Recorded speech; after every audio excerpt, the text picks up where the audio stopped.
Hello and welcome everyone to our second webinar, Creating Custom Maps for Your Community. My name is Molly O'Neill and I'm a data analyst here with the Safe Babies team at the UT Health Science Center at Tyler and the UT System Population Health Office with Dr. Mandel. I want to remind you before we get started that there is a question and answer option. You can click on the Q&A in the ribbon of your Zoom window, type your question and click send. You can also send these questions anonymously if you'd like. At the end of the webinar, we will be answering these questions, or we can get back to you with your questions at a later time through email. Okay.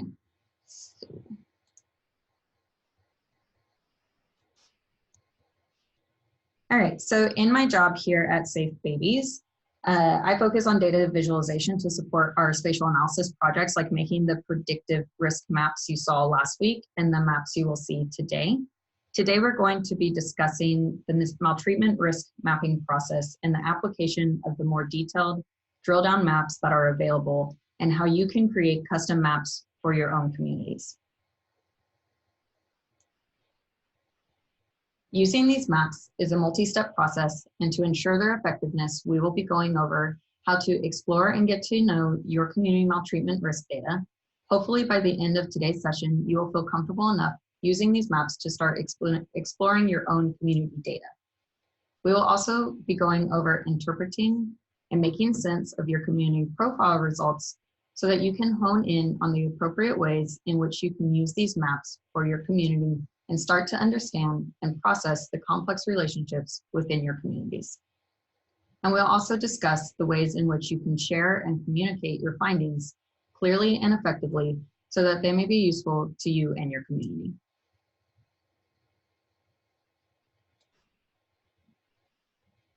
So why visualize data? Data visualization is defined as the graphical representation of data. It's the use of symbols as metaphors to represent quantities, categories, and contexts so that we can more easily discern trends, patterns, and make comparisons. We visualize data to convert slow reasoning tasks into fast perception tasks, or in other words, make complex data easier for our brains to process. In turn, it's then easier for us to pick out these patterns, trends, and even outliers in our data. And just like for us, it's easier for our stakeholders to understand and process this data. Maps in general are easier to understand and more engaging for our stakeholders or any other audience you may be presenting to. Again, we've been working in partnership to help develop community risk modeling to better understand maltreatment risk within our communities. Our general purpose has been to provide PEI with a strategic view of where and how to grow, to provide policymakers insight into the risk in their areas, and to provide communities an easy-to-use set of tools for planning as a way that they can look into their own community's risk and use these data for strategic planning, grant writing, or any other effort to better understand maltreatment risk in their own community. As we discussed in last week's webinar, community-level risk is really rooted in the idea behind social determinants of health, or social factors that lead to health. Social determinants of health come from the idea that the community imparts risk on the individual. So constructs such as neighborhood infrastructure, transportation, food environment, housing, etc. These factors are determined by the community and not the individual. They are factors that may have a major effect on the individuals who reside in these communities. So to be clear, in this context, we are discussing the risk held by the community, not the individual. And it may be that some individuals that are at high risk for maltreatment may have some of these risks, but not all of these risks should be held, will be held by those individuals. We should not confuse what we're observing at the level of the community with what we know is a risk at the level of the individual. But we must also acknowledge the understanding that low-risk individuals will be impacted by the risk held at their community. So the point behind social determinants of health is that even a low-risk individual living in a high-risk neighborhood will have more risk than a low-risk individual living in a low-risk neighborhood. The point being that the community imparts risk on the individual. And again, as we discussed last week, It's important to address this as an and, not an or conversation. We cannot address community level risk and ignore individual level risk and vice versa. We need to address both levels at the same time. So if you didn't have a chance to watch the first webinar, we broke this down further and I encourage you to check it out. We'll be sending a follow-up with the link to the recording when it's posted.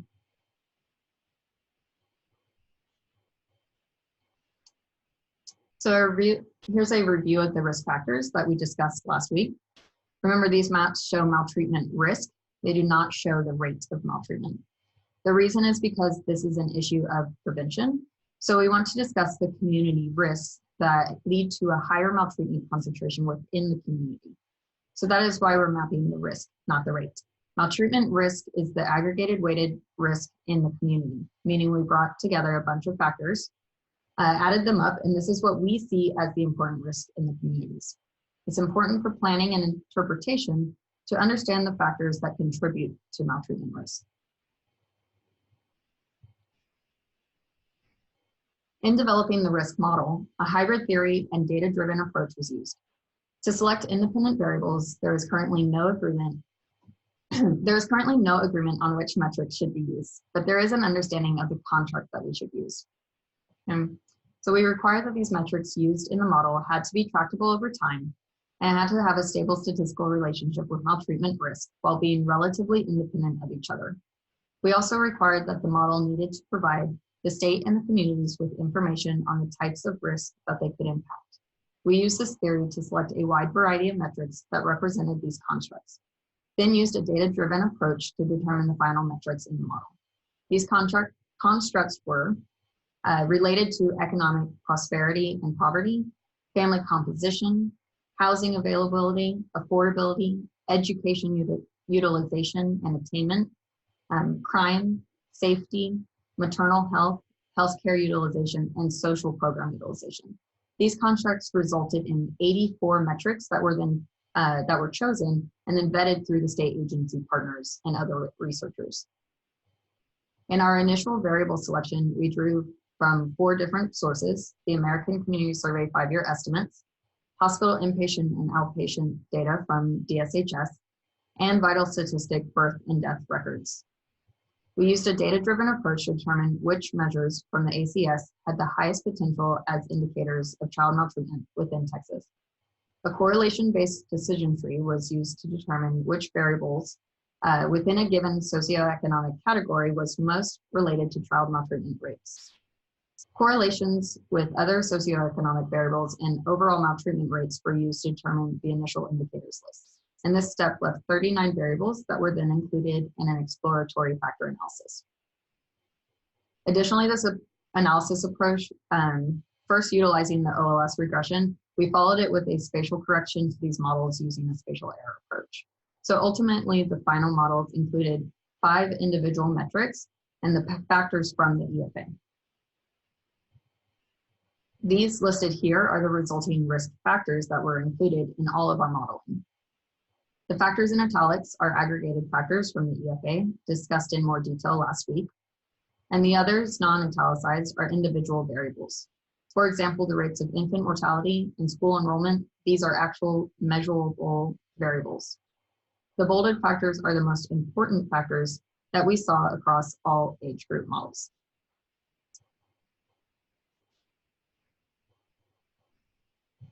So in the maps you will see today, I'm going to show you how to search for communities by zip code or city name, explore the factor scores related to risk in a single group, in a single or a group of zip codes, create custom bar charts with average risk scores in selected zip codes, and then print and save your community maps.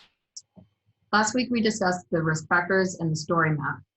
Now we're going to look at the more detailed drill down maps, as we call them, as a tool that you can use for your community and assessment needs. In other words, what do these risk factors mean to your community, and how do you use the map to understand your risk profile? So I'm going to navigate now to the online maps.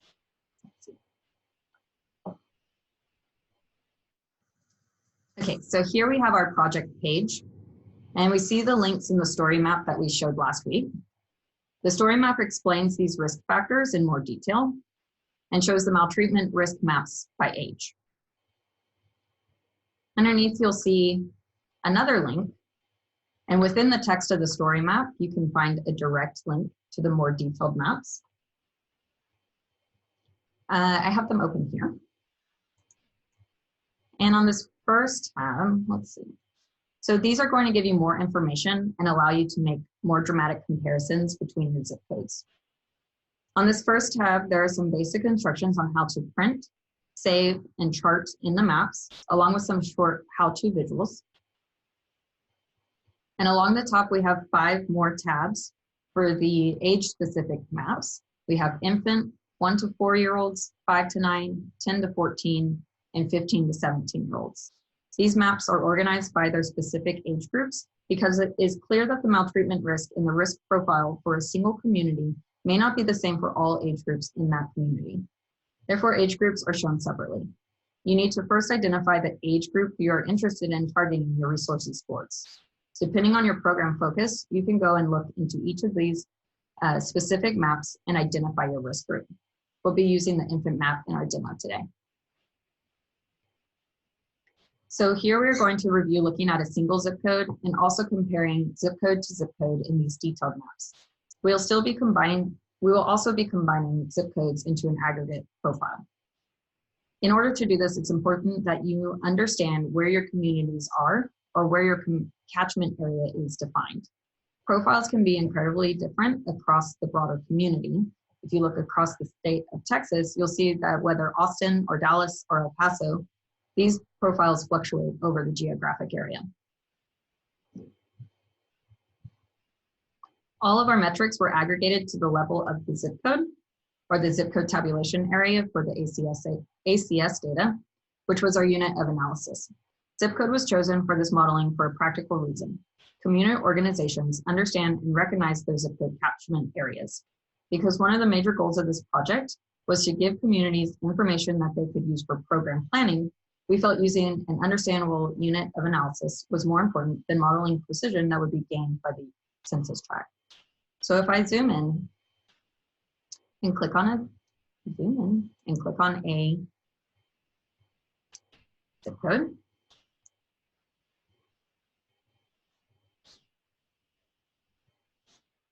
here we go. You'll see a pop-up, and similar to the previous maps that we saw last week, when you click on the zip code within the map, a pop-up appears with the profile for that zip code. If you remember last week, in the story map profile pop-ups, the language was comparative only, giving profile labels like among the lowest, average, or comparatively high. Now the pop-up shows the same data as before, but we see numbers and no comparative language. We see the zip code, we see the predictive maltreatment risk score for the zip code, and then we see the respective risk factor and protective factors and their values, their ZScore values. Only factors that were found to be statistically significant related to maltreatment risk at that age group are shown. So these are the risk and protective factors statistically significant to the infant model. 2 important points need to be made. First, communities with average risk or a risk value close to 0 are not communities with no risk. The communities with below average risk are the communities that hold the least amount of risk for child maltreatment. Through all the maps, the darkest colors identify the highest risk communities. Second, all data presented in these maps are expressed as Z-scores. These values you see to the left are Z-scores. And I'm going to switch back. Talk about these Z-scores. So a Z-score reflects how far from the average a measure is. These variables have been rescaled to have a mean of 0 and a standard deviation of 1, so that each zip code's value on the standardized variable indicates the difference from the mean of the original variable in number of standard deviations. So values that are very close to 0 are near the average, negative values are below the average, and positive values are above the average. For the purpose of this project, values that are more than 0.25 away from 0 are said to be importantly different from the average. These would be above average. Also, for our risk factors, it's important to note that the lower the value, the better, but for our protective factors, a higher value is better. For example, a higher value on school enrollment indicates an above average score for this protective factor. From these Z-scores, we assigned a profile label with what we deemed as an important cut point. But with these more detailed maps, since you see the actual Z-score, you can determine your own level of importance. Okay.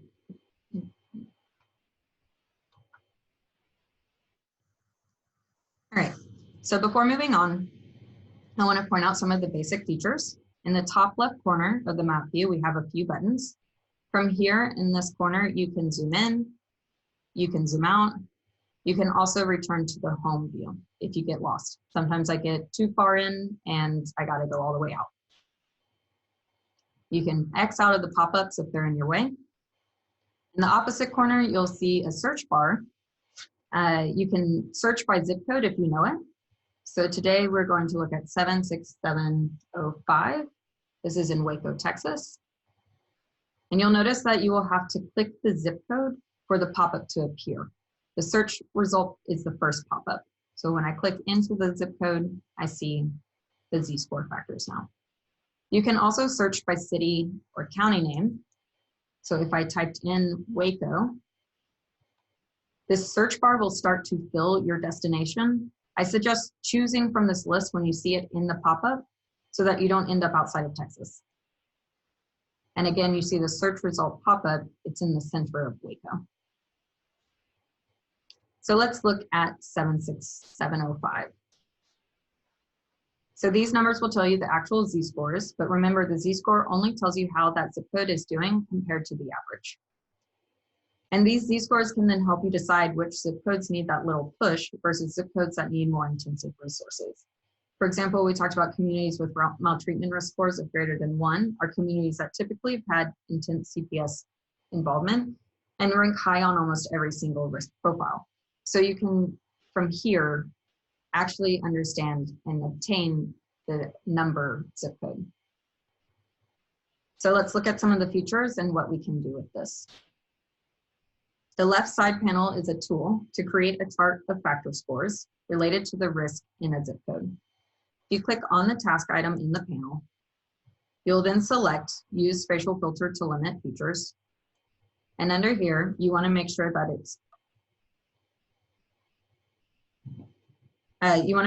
only features intersecting a user-defined area is selected. This is that you will make the choice of which zip codes, not the other way, okay? So for this first one, we're going to click the point tool. And there are some other options here. You have lines, you have shapes, you have polygons. But for a single zip code, you want to select the point. And then you can always follow the instructions as directed on the cursor message. So if you see my mouse point has a little pop-up box itself that says click to add a point. So I'm going to select that same zip code. At this point, I don't see the pop-up, I see the shape. Okay. So I've added my point to the map. That's within the boundary of the zip code I want to look at, and I will select apply. This generates a bar chart with the average risk scores in the selected zip codes. But since there's only one zip code here, these will represent the factor scores of this zip code. Hovering your cursor over the bars will show you the score and the factor names for each measure. So you'll notice that the axis down here cuts off some of the labels. And that's just kind of an unfortunate side effect. So going and hovering over each one is important so that you know that you have your actual Z-score and which factor it is. Okay, so here in this, we would consider health and disability to be considerably high, child safety and health to be above average, low education to be comparatively low, and then low income, assaults needing medical attention, and unaffordable rent, those three, are going to be comparatively high, along with school enrollment, which is also comparatively high. But since this is a protective value or factor, this value is okay. We notice here that infant mortality is actually among the highest for this zip code. And again, if you want to see your pop-up, you can click within the box. And we had a question, can these pop-ups be moved? They cannot be dragged, like you can't drag and drop them. You can expand them to your whole screen, and you can minimize them back down. And you can also X out of them. If it's covering up a city or a boundary that you're curious about, you can click at a different point in the zip code and it'll pop up over there. So unfortunately, you cannot move them, but you can move them by selecting another section of your map. So if you want to take a screenshot of this, it's just important that you can either screenshot without the pop-up and add the pop-up later, or you can select the pop-up, put it somewhere where it's kind of out of the way. You can always get rid of those pop-ups with the X. Okay, so again, this is one zip code in Waco. We may be instead interested in more than one zip code in Waco. And for that, we have a way to aggregate the risk scores to produce on the chart the average risk for the select group of zips. So to start over, we're going to select clear.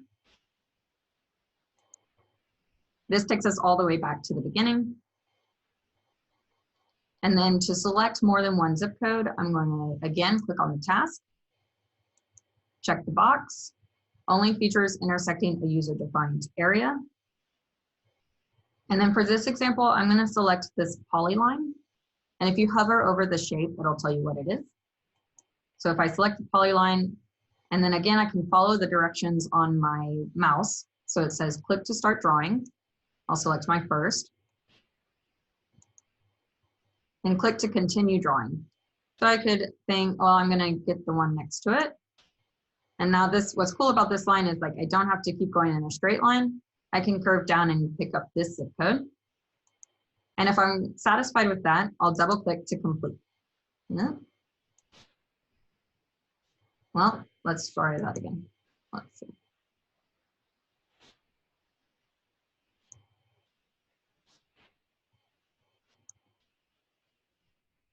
There I have 3 zip codes, I think, selected. I'll hit apply. And here, I can confirm it's the zip codes I select, but you want to be very careful which ones you're clicking in because you can get easily confused. If that line had crossed through this zip code, it would have picked up that zip code as well. And you can confirm that this zip code is included in the analysis because it's completely outlined in blue, whereas this zip code and these zip codes are not. Okay? So you want to make sure that you have the correct zip codes selected. And if I'm not satisfied with that, I can actually go back, options, hit the little trash can again. And let's say this time I want to make sure I click to start drawing, I click into my 3, and this time I want to pick this one up too. So I'll double click, I can confirm my line crosses into those, and then I'll hit apply.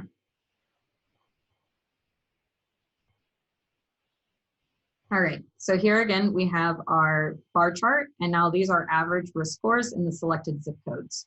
From here, you can do a few things. You can select the settings icon to customize the chart.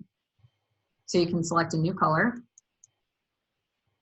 Say you want to go with something for your branding or a report. You can change the color within here. You can also turn on and off the axis. Maybe you want to add your own. And when you're satisfied, you just click outside of that. You can also click on the magnifying glass to expand it. This gives you a few more labels, but you'll still want to hover your mouse over to know. These will always be in the same order. Okay, and from this view, it might be nicer if you can screenshot this. If you want to get out of that, you'll click X. You can also screenshot from here.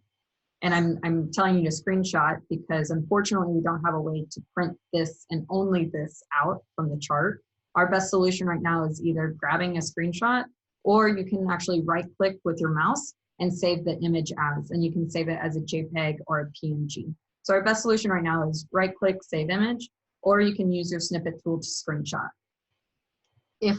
When we figure this out, we'll send you an update with instructions on how to do that. Okay, so I want to go back and look at the single zip code and compare it to this zip code, or this group of zip codes. So when we were looking at 76705, we saw this shape in our chart with these values. And I created these labels. They were not included in the snapshot. And then we also have the subset of the 4 zip codes listed here in this chart. Excuse me.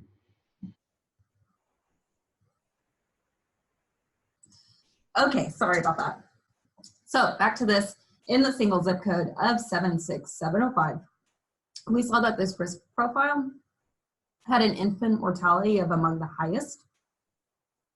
Now we see with the subset of zips, and in these 4 zip codes, we would consider that health and disability to be above average, child safety and health to be only average, low education to be comparatively low, and again, low income, and now this time infant mortality to be comparatively high, while assaults needing medical attention and unaffordable rent are now only above average. So notice that while 76705 has an influence on the overall shape of this aggregated risk chart, there are still considerable differences, and it would be useful to go back and also look at the risk profiles of the other 3 zip codes. So let's go back to Waco for a few more examples.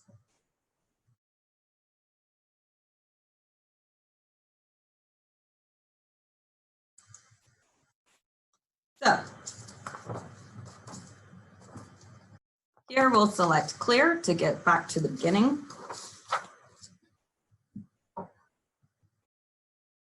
Oh, and before we move on, actually, I want to go through one more frequently asked question that we get in regard to the factor chart. I can assure you that the suppressed zip codes are excluded from the average. So let me click those 4 zip codes again. But this time I'm going to accidentally pick up a blank zip code.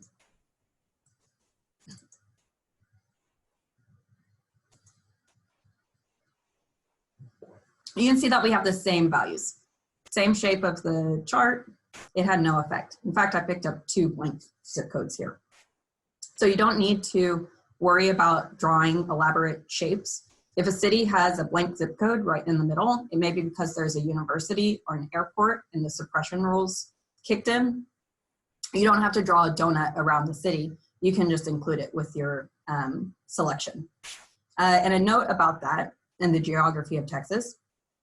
So, you know, Texas is a state of large urban population concentration and very large geographic areas with very small populations. And areas with small populations can create unstable data estimates across all of our data sources, including the ACS data.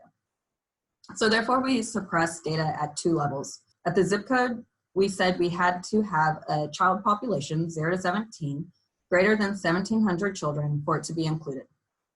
For the models at each age group, there had to be at least 100 children in each year represented by the range.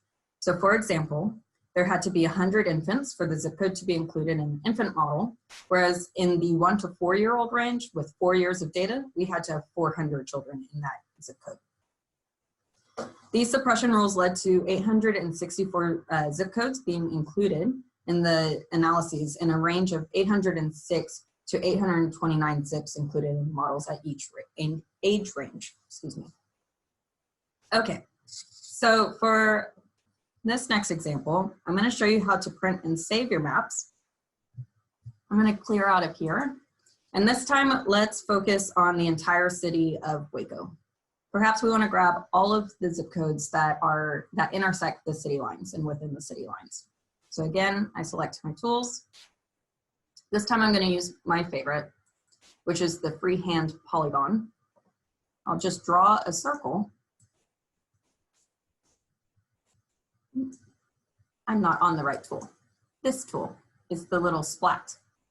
that allows you to press down, start, and let go. So here I'll draw a big circle to include all of Waco. And then I hit apply.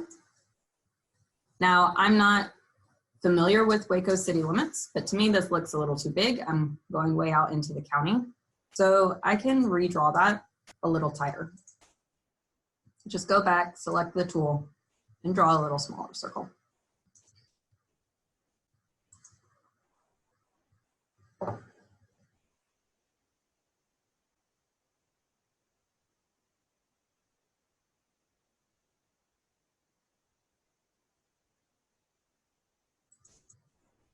Okay, so here we have a smaller included zip codes.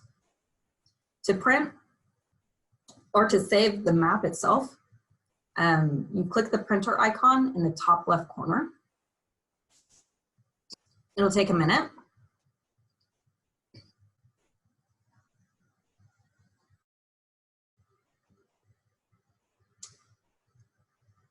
All right, so it's not wanting to pop up. I have some screenshots of this. If you give me a minute, I can navigate to.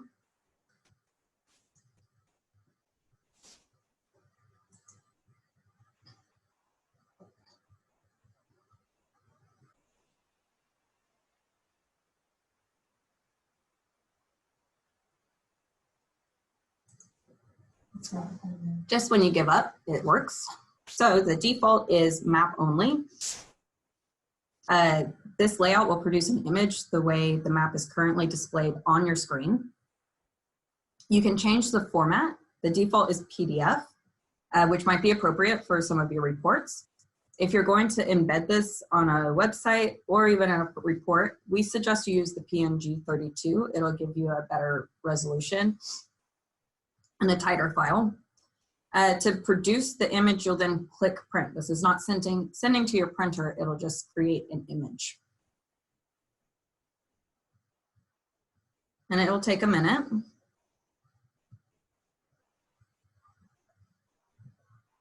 And then when you select the file, a new tab should pop up with your image.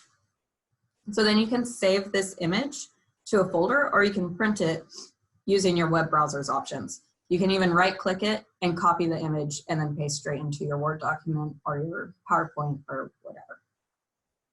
Okay, going back. All right, and you can create multiple web maps. So you can generate quite a few here. And to start all over, if you need to refresh, you just click clear prints and they'll all disappear. Okay, so let's look at some of our output.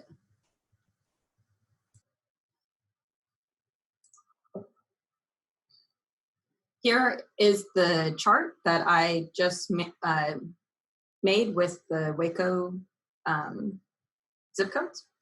And I went ahead and labeled them. I kept my x-axis, but I labeled them and I gave them an x-axis of the. So in Waco, we would consider health and disability to be comparatively high, child safety and health to be above average, low education to be comparatively low and negative 0.63, low income, infant mortality, assaults needing medical attention, and unaffordable rent to be all comparatively high, and then school enrollment for 3 to 4 year olds to be comparatively low. So using this one tool, we can look at one zip code, a subset of zip codes within an area, or all of the zip codes in our area of interest. Notice the shape of the chart is pretty similar among all three, but there are important differences in each risk profile. While infant mortality is considerably high within the city limits, the indicator is among the highest in zip code 76705. So we wouldn't see these nuances if we were looking at a larger geographical area, but with these drill down maps, we can go to a specific zip code and see exactly what we need to see. And then with these printing features, you can generate charts and maps for your report. This is my little fake chart. Your needs assessments or any strategic planning tailored to your specific community or catchment area. These charts and maps are easy to make and they're engaging for your audience. And just one further point, Just as we had compared those single zip code to zip code in last week's webinar, these tools allow us to compare the average risk scores over larger geographic areas of aggregated zip codes. So here we see select zip codes in Fort Worth and Dallas, respectively. This is what we saw last week. We compared two zip codes with similar maltreatment risk, but very different profiles. And this was our output with that comparative language. So when you compare them side by side, you really start to see how the profiles differentiate. We saw that both of these zip codes had similar predicted maltreatment risk Z-scores and above average scores on health and disability. However, we saw a flip in the child's safety and health. This zip code in Fort Worth is among the lowest, while the zip code in Dallas is comparatively high. So these were a single zip code to zip code comparison. Now with these tools, we can select more zip codes in Fort Worth and more zip codes are in Dallas, or you may want to look at geographical divisions, east and west sides of town or something. So if we grab a group of zip codes, we could see a different story. I want to point out that this is where it becomes very, very important to know your community. I'm not familiar with Fort Worth and Dallas either, but if this was a real analysis, I would be making sure to grab the zip codes that were important to my report, and that comes from knowing your community or knowing your study. And again, I generated some charts, and these look a little different than our single zips. So I run these zip codes through the tool. We see again that Fort Worth is doing very well on child safety and child health and safety, but not so much in Dallas. And big point here is that the x-axes are not always comparable. So when you generate your map, make sure that you're looking at the values here. I can put the numbers here, but these are not just in the same scale as each other, okay? But in Fort Worth, we would consider health and disability to be average,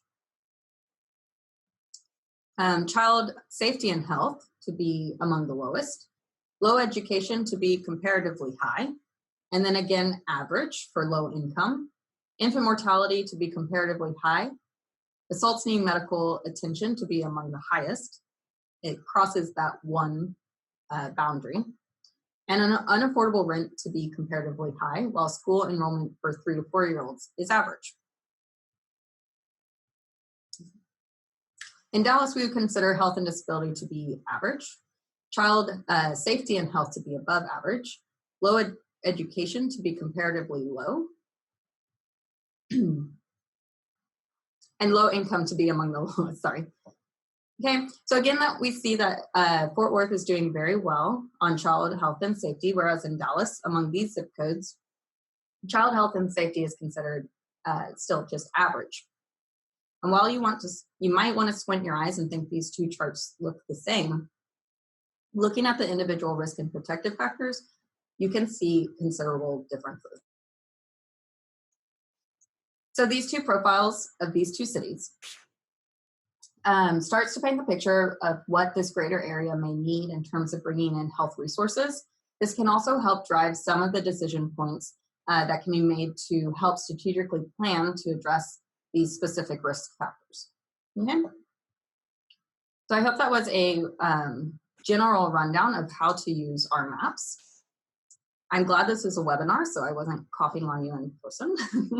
If you have questions, still we have the Q&A open. So you can click the Q&A on the ribbon of your Zoom screen, type in your question and click send. I'll give a few minutes to collect some questions if there are any. In the meantime, I would like to plug upcoming workshop for using these maps at the Partners in Prevention Conference held in Austin in early November. This is November 5th through 7th. There will be a mapping workshop using these maltreatment risks that we saw today, and that's Thursday, November 7th at 8:30 a.m. Registration is open, so you can go ahead and sign up.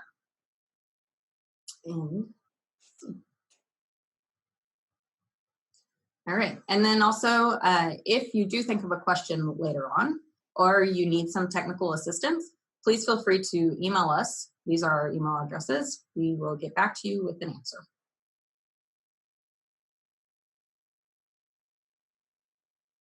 All right, so we have a question. How often is the data updated?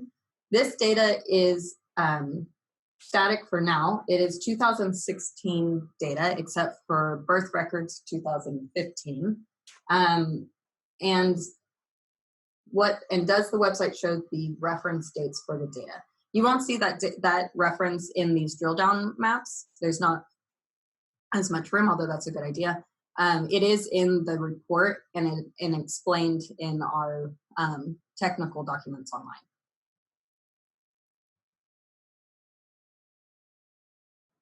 And I also want to point out that we will update them yearly.